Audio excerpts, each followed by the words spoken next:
एक सवाल जिसकी लगातार हो रही चर्चा, क्या रद्द होगी एसआई भर्ती परीक्षा?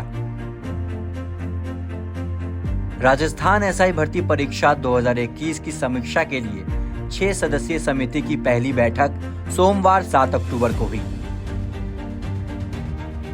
बैठक के बाद समिति के संयोजक मंत्री जोगाराम पटेल ने जानकारी दी कि आज हमारी परिचयात्मक बैठक थी।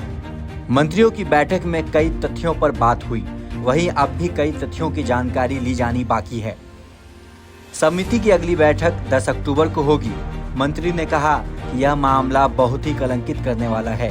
डमी कैंडिडेट भर्ती परीक्षाओं में बैठे और आरपीएससी सदस्य की संलिप्तता पाई गई है। इससे आरपीएससी की साख पर ठप्पा लगा है। इस बैठक में एसओजी ने जांच संबंधी तथ्यात्मक विवरण रखे। जोगाराम पटेल ने कहा कि अगली बैठक में पूरा विवरण होगा। परीक्षा रद्द करने के सवाल के संबंध में भी बैठक में विचार लिए गए हैं। जो भी तथ्य आएंगे उसके हिसाब से कमेटी राय रखेगी। उन्होंने कांग्रेस पर हमला करते हुए कहा कि कांग्रेस नेताओं के पेट में मरोड़ पड़ रहे हैं और वे अनर्गल बयान दे रहे हैं। इंतजार कीजिए और भी मगरमच्छ पकड़े जाएंगे। आरोपियों का आंकड़ा 100 से पार हो गया है। कैबिनेट मंत्री ने कहा कि अगली बैठक में और विस्तार से चर्चा होगी। अगले सप्ताह अच्छी न्यूज मिलेगी। भजनलाल सरकार ने जो कहा है वह करेगी। जिस स्थान पर बैठा हूं वहां व्यक्तिगत राय का महत्व नहीं है।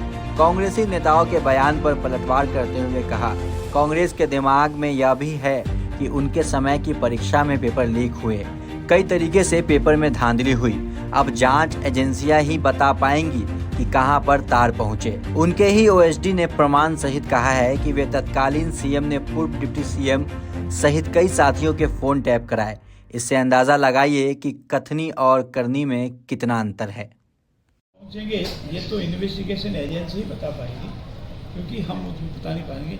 लेकिन मैं इतना जरूर कह सकता हूँ, आज आपने बात शेयर दी तो तत्कालीन सरकार के दौरान उनके ही ओएसडी ने उनके ही अपने साथियों के फ़ोन टेप रिकॉर्ड करवाए।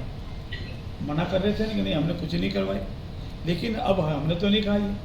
उनके ही साथी ने, उनके ही ओएसडी ने विथ प्रूफ ये कहा है कि तत्कालीन मुख्यमंत्री आदरणीय अशोक गहलोत जी ने उनके ही साथियों के, चाहे डिप्टी सीएम हो, चाहे तत्कालीन कांग्रेस प्रदेश के अध्यक्ष हो या और लोग हो, उनके फ़ोन टेप कराए। तो आप अनुमान लगा सकते हैं कि उनके कथन और करनी में कितना अंतर है। धन्यवाद।